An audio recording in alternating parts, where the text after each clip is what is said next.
पाप स्मरणात्मक दुख वो मृत्यु का समय है, देहात्मक दुख वो मृत्यु का समय अनुभूति होती है, भावी चिंतात्मक दुख वो मृत्यु का समय होता है, और मोहात्मक दुख मृत्यु का समय होता है। एक सामान्य पुराना मकान छोड़ना हो तो कितनी तकलीफ होती है, तो ये शरीर, संसार, वैभव, परिवार सब छोड़ना होता है। उस समय आदमी की क्या परिस्थिति होती होगी। हम पूछते हैं ना, आपको क्या चाहिए, क्या खाना है, क्या पीना है, क्या करना है, हम उसको डिस्टर्ब कर रहे हैं, हम उसका मन संसार में वापस ला रहे, आसक्ति बढ़ा रहे। नहीं, वो अपने आप आहिस्ता आहिस्ता आहिस्ता वो संसार की मोह माया छोड़ते छोड़ते अपने विलुप्त होने की तैयारी कर रहे, लेकिन हम उसको डिस्टर्ब करते हैं। वो समाधिस्थ बनने की अनुभूति कर रहा है, वो अपने चिंतन में एकरूप बनने की स्थिति कर रहा है। भगवान ने पूछा, दादा क्या सोच रहे हो? मैं सोच रहा हूं मेरे जीवन में मैंने कौन सा ऐसा पाप किया था जो आज मृत्यु के समय में मेरे शरीर में छिद्र छिद्र में बाण की पथारी मिली है, कोई रूई की गद्दे की पथारी नहीं मिली। भगवान ने कहा, दादा कुछ तो होगा नहीं। करेला कर्म ना बदला અહીં તો મળે છે, કરેલા કર્મના બદલા અહીં તો મળે છે। लेकिन हम भूल जाते हैं, हम तो यही कबूल करते हैं, मैंने किसी का हित नहीं किया, किसी का बुरा नहीं किया, किसी का खराब नहीं किया। अरे कुछ तो होगा, तब तो ये दुख आया है। कोई मन से किया होगा, कोई वचन से किया होगा, कोई कर्म से किया होगा। जितना सुख में आनंद से भोगते हैं, ऐसे दुख भी आनंद से भोगना चाहिए, लेकिन हम वो पीड़ा सहन नहीं करते, दुखी होता है।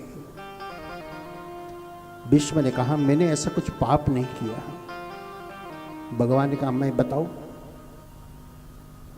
हम जो छुपाते वो भगवान देख लेते हैं, हम जो बताते वो भगवान नहीं देखते, लोग देख लेते हैं। और इसीलिए क्या छुपाना और क्या जाहिर करना वो भी हमको पता नहीं है। हम पाप को छुपा देते हैं और पुण्य को जाहिर कर देते हैं, तो हमारे पास जो होगा वही याद आएगा। भगवान ने कहा, भर सभा में द्रौपदी की जो लाज लुट रही थी, वस्त्र हरण हो रहा था, भीष्म ने कहा, तोबा तोबा, राम राम राम, मैंने भगवान देखा नहीं है, मैंने तो आंख बंद कर दी थी। भगवान ने कहा, आंख तो बंद कर दी थी, लेकिन कान तो खुला था ना। अब कहा, आप जानते थे दुर्योधन अधर्म कर रहा है, फिर भी उसने रोका नहीं आपको, धर्म का ज्ञान नहीं दिया, अनीति का भोजन आपने किया। विश्व ने कबूल कर दिया, भगवान ये मेरी सबसे बड़ी गलती थी, चलो कोई बात नहीं, ये मेरा ही कर्म मैं भोग रहा हूं, तो मैं हंसते हंसते अब भोगूंगा। अभी तक मैं सोच रहा था कि मैंने ऐसा कुछ गलती नहीं की, फिर भी मुझे ऐसी पीड़ा कहां से आई। ये छिद्र छिद्र में से खून बहा रहा है, खून नहीं वो पाप निकल रहा है। भगवान विष्णु के पास खड़े और पूछा, अब और कोई इच्छा है? हाँ, क्या इच्छा है बोलिए। बस जैसे मैंने आपका इंतजार किया, वैसे आप मेरा इंतजार कीजिए। जब तक ये शरीर से प्राण न निकले, तब तक आप मेरे सामने खड़े रहो, मैं आपका दर्शन करते करते मेरी वाणी आपके चरण में समर्पित कर दूं। और विश्व ने स्तुति की, इतिमति रूपकल पिता ही तृष्णा,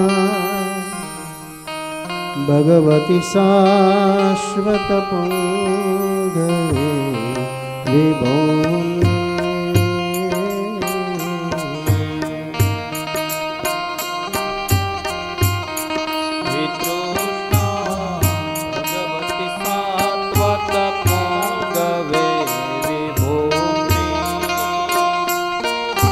त्रिभुवन कमलं कमालवर्णं रविकर गौरवराम्बरं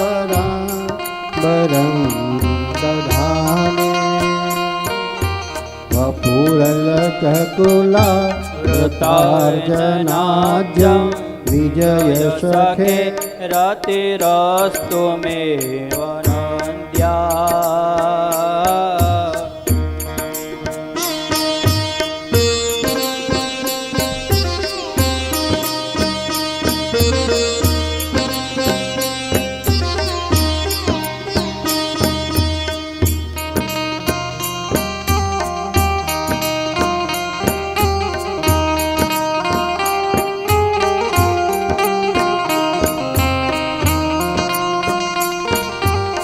विदुर गैर जो विधोर्म विश्व क्वचु ललित श्रमवार्यलं कृतास्ते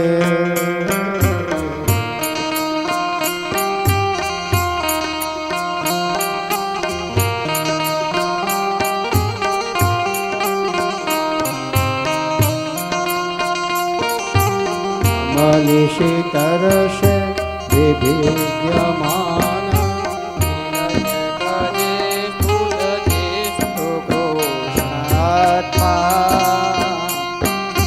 सपदि सखि वचो निशम्य मध्ये निज परयोर्बलयोरथं निवेश्य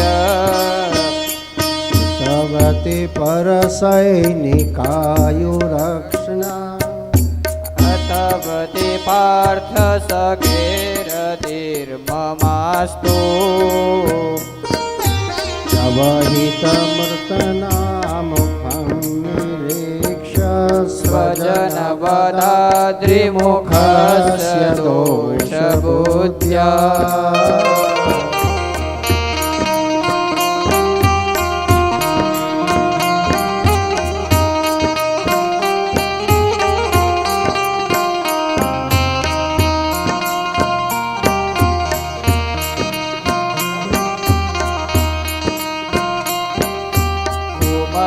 महदत्तदात्मवीर्यमास्तु स्वनिगममहायमत्प्रतिज्ञा मृतमदिगर्भबलो प्लुतो रथस्थ स्वमतिमपहाय मत्प्रतिज्ञा मम क्रतु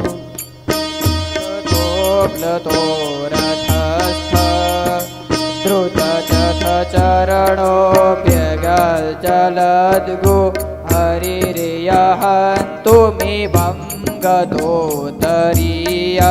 भीष्म स्तुति है जो भीष्म ने एक एक श्लोक में भगवान को अर्पण किया है। एक एक श्लोक में भगवान की स्तुति की है। एक एक श्लोक में भगवान का श्रीअंग का जो वर्णन किया है वो भीष्म है। यहाँ शुरुआत की कहाँ से? तो इति शब्द से शुरुआत की।